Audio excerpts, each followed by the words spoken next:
السلام عليكم ورحمة الله وبركاته. السلام ورحمة الله وبركاته. الحمد لله رب العالمين والعاقبة للمتقين والصلاة على رسوله محمد وعلى آله وصحابه أجمعين. أما بعد. সমস্ত প্রশংসা সমস্ত তারিফ সে মহান পাক রব্বুল আলামিনের জন্য, যিনি আমাকে আপনাকে এক পবিত্র মজলিসে বসার তৌফিক দান করিয়াছেন। সকলে একসাথে বলি আলহামদুলিল্লাহ। তারপরে বয়াকায়ে নামদার তাজদারে মদিনা আহমদ মুস্তাফা মুহাম্মদ মুস্তাফার উপরে দরুদ ও সালাম বর্ষিত সাল্লাল্লাহু আলাইহি ওয়াসাল্লাম। আমার এমন বস্তু সম্পর্কে বয়ান যে সেই জায়গা সবাইকে একদিন উপস্থিত হতে হবে, সেই জায়গাটা হচ্ছে কিয়ামত। তো কিয়ামত সম্পর্কে কিছু আলোচনা করে আমার বক্তব্য ইতি করবো ইনশাআল্লাহ। কাল কিয়ামতের দিনে প্রত্যেকটা মানুষ তাকিয়ে শুধু বলতে থাকবে, ইয়া রাব্বি নাফসি, ইয়া রাব্বি নাফসি, হে আল্লাহ আমাকে রক্ষা করুন, আমাকে রক্ষা করুন। সেই দিন কেউ কারোর দিকে তাকাবে না, কেউ কারো কথাও মনে করবে না, সবাই নিজের চিন্তায় অস্থির হয়ে থাকবে। আল্লাহ তাআলা এই সম্পর্কে তার পবিত্র কালাম পাকে ইরশাদ করেছেন, ইয়াউমা ইয়াফিরুল মারউ মিন আখি ওয়া উম্মিহি ওয়া আবি ওয়া সাহিবাতি ওয়া বানি। সেই দিন প্রত্যেকটা মানুষ তার ভাই বন্ধু পিতা মাতা সঙ্গে দেখা হবে, তার থেকে দূরে সরে চলে যাবে। এই সম্পর্কে রাসূলুল্লাহ সাল্লাল্লাহু আলাইহি ওয়াসাল্লাম বলেছেন যে আপনার আপন স্ত্রী পুত্র কন্যা পিতা মাতা আত্মীয় স্বজনের সঙ্গে এমন ভাবে পরিণয়ন করবে, এমন ভাবে তাদের সঙ্গে আচরণ ব্যবহার করবে, একটা উদাহরণ দিয়ে বুঝতে পারবে যে একটা মানুষের সামনে যদি একটা হিংস্র প্রাণী যদি বাঘ এসে চালিয়ে দেয়, সে মানুষটা কি করবে? সেই মানুষটা ওইখান থেকে জানে প্রাণ ওইখান থেকে পালানোর চেষ্টা করবে। কেননা যারা আমি যেন বাঘের মুখে না পড়ে যায়।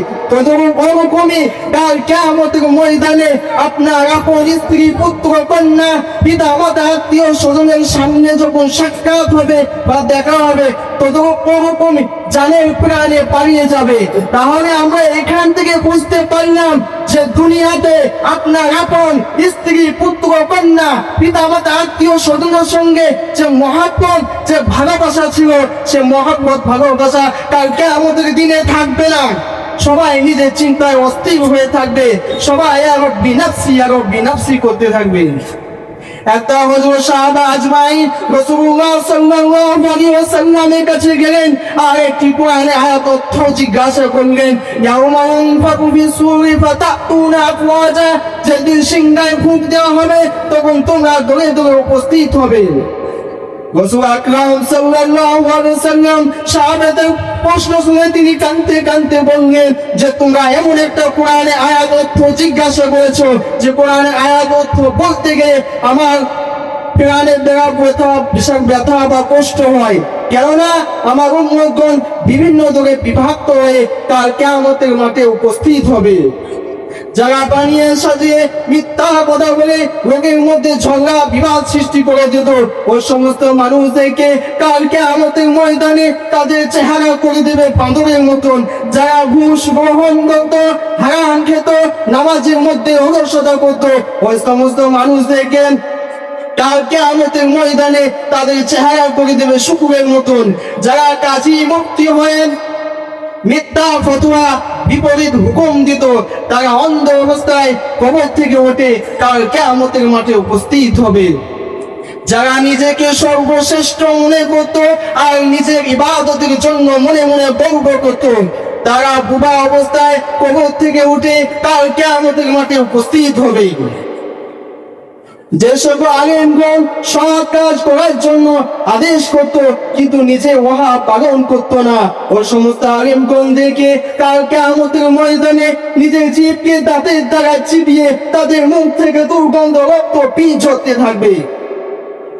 যারা আমার সংঘাতে কারো দুর্নাম হতো ওই সমস্ত মানুষদেরকে কাল কিয়ামতের ময়দানে তাদেরকে আগুনের শিকল দ্বারা তাদেরকে আঘাত করতে থাকবে।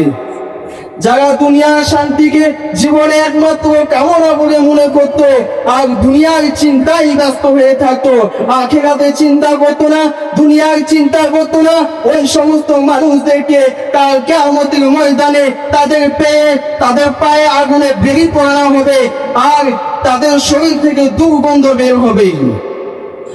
যারা ধন দৌলত আল্লাহর রাস্তায় ব্যয় না করে নিজের সুখ শান্তি আরামের জন্য ব্যয় করত, ওই সমস্ত মানুষদেরকে কাল কিয়ামতের ময়দানে যখন ফুলসিরাতে পার হতে যাবে তখন ডানে বামে হেরে দূরে তারা সে ফুলসিরাতে নিচে পড়ে যাবে।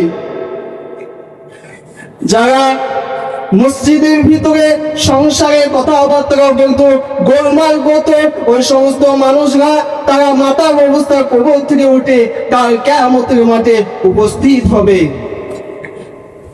যারা মিথ্যা সাক্ষী প্রদান করতো ওই সমস্ত মানুষদেরকে কাল কিয়ামতের ময়দানে তাদেরকে জাহান্নামের আগুন পরিধান, তাদেরকে পায়জামা পরিধান করে দেওয়া হবে।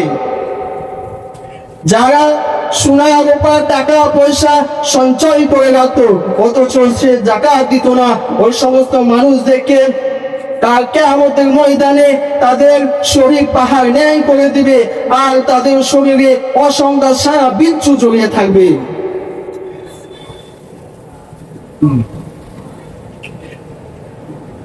যারা পিতা মাতাকে কষ্ট দিত ওই সমস্ত মানুষদেরকে তাদের পুষ্টিবল হয়ে কবর থেকে উঠে কাল কিয়ামতের মাঠে উপস্থিত হবে। আর একটা দল এরূপ অবস্থায় উঠবে যে তাদের চেহারা হবে পূর্ণিমার চাঁদের মতন আর তাদের শরীরে আতরের সুগন্ধি বের হবে। এই আমার বক্তব্য ইতি করছি। ওয়া আখিরু দাওয়ানা আলহামদুলিল্লাহ।